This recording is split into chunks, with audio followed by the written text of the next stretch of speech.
Hello all, welcome to Dive to Learn. This is Sonu Agrawal Todi and we are doing Institutions of Ancient India.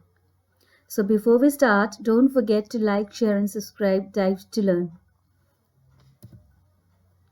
So today, amongst the other, we have learned there are many universities or ancient institutions.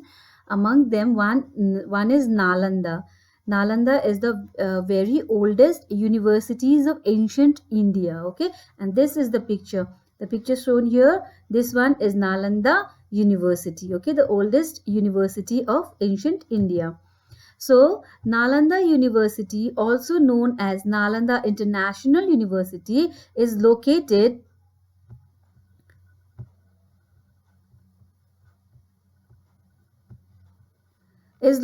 in Rajgir near Nalanda, Bihar, India. तो Nalanda university कहाँ है? ये India के बिहार में है और राजगीर में located है. ओके, और इसको क्या भी कहा जाता है? इसको नालंदा इंटरनेशनल यूनिवर्सिटी भी कहा जाता है. It has been called one of the earliest universities in the world. पूरे विश्व में, पूरे दुनिया में सबसे पहला earliest university कौन सा था? अगर आपको पूछा जाए तो वो होगा Nalanda university. Okay, it was founded in the 5th century BC by the Gupta Empire, known as the ancient seat of learning. तो गुप्ता एम्पायर के जो एम्पायर था, उन्होंने ये नालंदा यूनिवर्सिटी फाउंड किया था. उन्होंने ये बनाया था 5th सेंचुरी में. एंड इसको क्या कहा जाता है? इसको एंशिएंट सीट ऑफ लर्निंग भी कहा जाता है.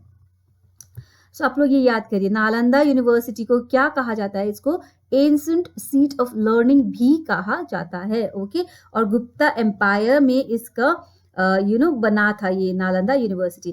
Contribution also was given by the king Harshavardhana, Kumar Gupta, college of fine arts, Dharmapal Brahmin scholar tutor, Dinnaga founder of the school of logic. तो ये सब किंग, इन्होंने भी कुछ अपने थोड़े बहुत कॉन्ट्रीब्यूशन दिए थे. किंग हर्षवर्धन ने, कुमार गुप्ता ने, धर्मपाल ब्राह्मण स्कॉलर जो एक ट्यूटर थे उन्होंने, दीनानगर जिन्होंने स्कूल ऑफ लॉजिक फाउंड किया था. Okay, college of fine arts भी इस यूनिवर्सिटी के अंदर इन्होंने बनाया था, इन्होंने इंट्रोड्यूस किया था.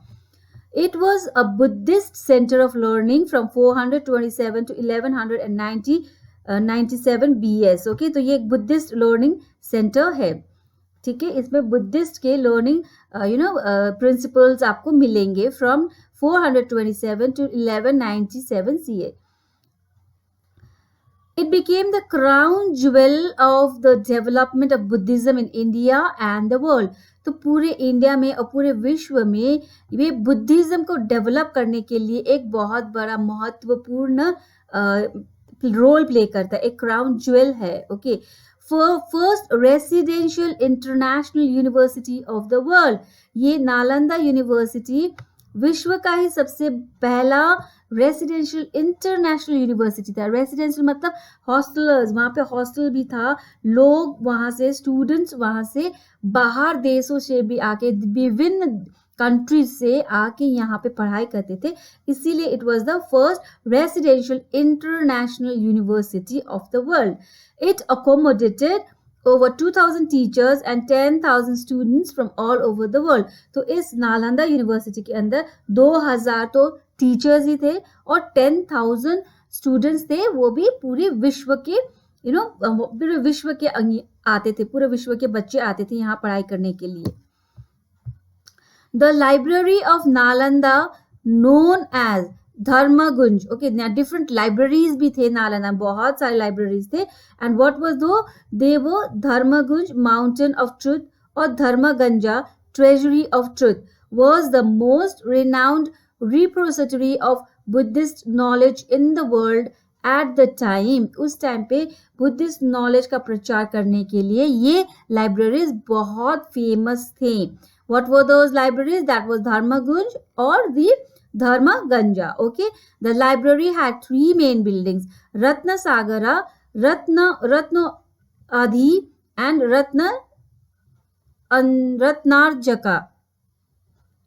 Ratnaranjaka. Okay, it was Ratnaranjaka. 3 libraries थे, मेन बिल्डिंग्स थे लाइब्रेरी के, एंड दोज 3 बिल्डिंग्स वो हैं Ratnasagara, Ratnodadhi and Ratnaranjaka. Each building was 9 stories high. उस समय में भी, इतना पुराना समय में भी, एक एक बिल्डिंग, जो ये 3 बिल्डिंग का नाम यहाँ दिया गया है उसमें बोला गया है ईच बिल्डिंग, एक एक बिल्डिंग 9 stories का था, 9 फ्लोर्स थे उसमें, okay. And had an enormous collection of books that covered various subjects ranging from religion, literature, astrology, astronomy, medicine and much more। तो ये सब चीजें इसमें, इतनी बड़ी बिल्डिंग्स थी। एक 3 बिल्डिंग तो सिर्फ लाइब्रेरी का था, जिसमें हर बिल्डिंग का 9 फ्लोर था, और सब सब floors of library was stocked with books. इतने सारे बुक्स थे, एंड डिफरेंट सब्जेक्ट्स के बुक थे। क्या क्या थे वो सब्जेक्ट? रिलीजन के थे, लिटरेचर के, एस्ट्रोलॉजी के, एस्ट्रोनॉमी के बुक्स थे, medicine and many many more books were there, okay. Next is the curriculum. किस टाइप का करिकुलम था नालंदा के अंदर? Learning was greatly encouraged as it served dual purposes, knowledge and practice. तो लर्निंग को तो बहुत ज्यादा एनकरेजमेंट दिया जाता था, क्योंकि 2 तरह से ये काम करता था। एक तो नॉलेज गेन करते थे, और एक प्रैक्टिकली भी इन लोगों को करके वहां पे बताया जाता था। तो दो तरीके से वहां पे करिकुलम होते थे। Courses were drawn from every field of learning, Buddhist and Hindu, sacred and secular, foreign and native. तो सब जगह, ऐसा नहीं कि एक पर्टिकुलर रिलीजन या किसी एक पर्टिकुलर फील्ड को पकड़ के यहाँ पे पढ़ाई होती थी, ऐसा कुछ भी नहीं है। लर्निंग हर फील्ड से ये लोग इंक्लूड करते थे। Either it be Buddhist or Hindus or sacred secular or foreign countries के भी लर्निंग्स ये यहाँ नालंदा के अंदर इंक्लूड करते थे, या नेटिव मतलब लोकल जो हमारे कंट्री में होता है वो भी यहाँ पे पढ़ाया जाता था। Students studied science, astronomy, medicines and logics as diligently as they applied themselves to metaphysics, philosophy, Samkhya, Yoga Shastra, the Veda and the scriptures of Buddhism. तो लोग, स्टूडेंट्स जो भी आते थे बाहर की दुनिया से हो, चाहे अपने कंट्री का, इंडिया के ही हो, सब students science, astronomy, medicine, logic ये तो पढ़ते ही थे, बहुत ध्यान लगा के, बहुत मेहनत करके पढ़ते थे, लेकिन खुद को नॉट ओनली इनटू स्टडीज, सिर्फ पढ़ाई में ये लोग इन्वॉल्व करके नहीं रखते थे।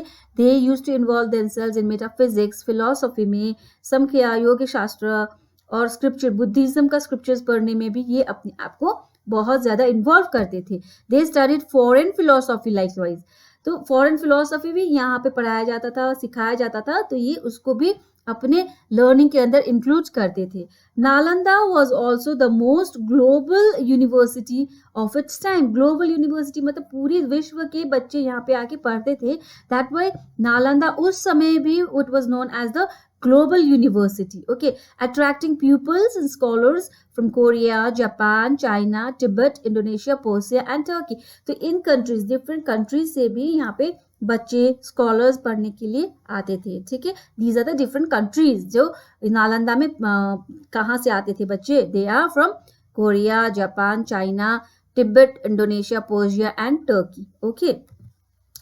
Now next is, who are the great scholars of Nalanda university? कौन थे जो वहाँ पे इतने बहुत ज्ञानी और महान हस्तियां थे, जो विविध विद्वान लोग जो वहाँ पढ़ाते थे, वो कौन थे? उनके बारे में जान लेते हैं।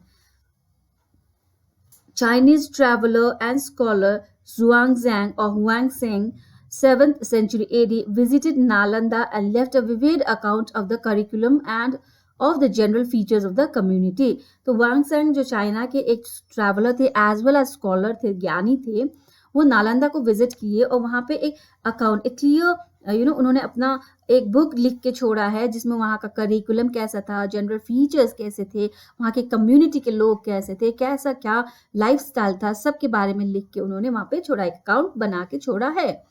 Famous philosophers like Shilabhadra, Nagarjuna and Mahayana were among the few scholars of Nalanda। ये वहाँ के से as the professors, वहाँ पे आज जैसे हम लोग प्रोफेसर्स बोलते हैं, वैसे ही वहाँ के स्कॉलर्स कौन कौन थे? तो few names are Shilabhadra, Nagarjuna and Mahayana were among the few scholars, मतलब और बहुत सारे थे, इनका नाम यहाँ पे मैंने इंक्लूड किया है, ठीक है।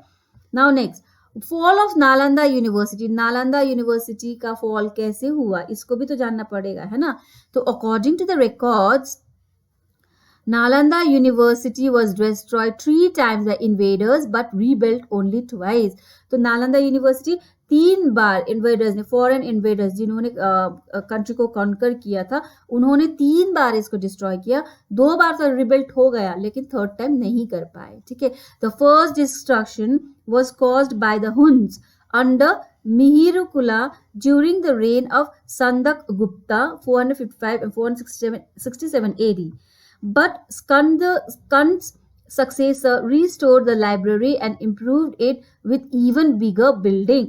तो जब फर्स्ट टाइम जब ये डिस्ट्रक्शन हुआ था हुन्स के अंडर में, मिहिरकुला के अंडर में ये इन्वेशन हुआ था, ये हमला हुआ था, और वहाँ के राजा उस समय स्कंदगुप्ता थे। उनके सक्सेसर ने, उनके टाइम पे ये हमला हुआ, सारा खराब हो गया, सारा नालंदा यूनिवर्सिटी को उन्होंने खराब कर दिया था। लेकिन स्कंदगुप्त के जो सक्सेसर थे, जो उनके बाद राज करने के लिए आए, उन्होंने क्या किया, लाइब्रेरी को और अच्छा इंप्रूव करके और भी बड़े बिल्डिंग्स बना दिए। And the second destruction came in the early 7th century by the Gaudas. This time the Buddhist king Harshavardhana restored the university. The second time वापस से जब इसमें हमला हुआ और सारा चीज इन्होंने बिगाड़ दिया, तो वापस Harshavardhana, the Buddhist king Harshavardhana ने इस यूनिवर्सिटी को वापस से खड़ा किया, ठीक है। Then the third and the most destructive attack came when the ancient Nalanda University was destroyed by the Muslim army led by Turkish leader Bakhtiyar Khilji in 1193. जब थर्ड टाइम इस पे हमला हुआ, तब मुस्लिम आर्मी ने इस पर हमला किया, led by the Turkish leader, जो टर्किश लीडर थे बख्तियार खिलजी, उनके अंडर में ये हमला हुआ था 1193 में। इस थर्ड हमला के बाद, इस थर्ड अटैक के बाद नालंदा यूनिवर्सिटी रिस्टोर नहीं कर पाया, okay. After the destruction, university again began its first academic session on September 1, 2014 with 15 students including 5 women. इस समय जो नालंदा यूनिवर्सिटी, जो 1193 में नालंदा यूनिवर्सिटी जो डिस्ट्रॉय हुआ था, ठीक है, जो हमें यहाँ बताया जा रहा है 1193 में जो डिस्ट्रॉय हुआ था, वो वापस कब जाके रिस्टोर हुआ, एकेडमिक सेशन 2014 में विथ 15 स्टूडेंट्स के साथ वापस चालू हुआ, जिन 15 स्टूडेंट्स में 5 वो women, the female students, okay. Initially set up with temporary facilities in Rajgir, a modern campus is expected to be finished by 2020. तो अब राजगीर में नया नया फैसिलिटीज के साथ कैंपस रीओपन होने का चर्चा है, जो 2020 में, जो अभी तो खैर बीत चुका है। तो ये बात है, चल रही है, लेकिन देखते अब कब तक ये कैंपस हम सबके सामने में बन के खड़ा होगा, है ना। This much for today. Don't forget to like, share and subscribe type to learn. Thank you.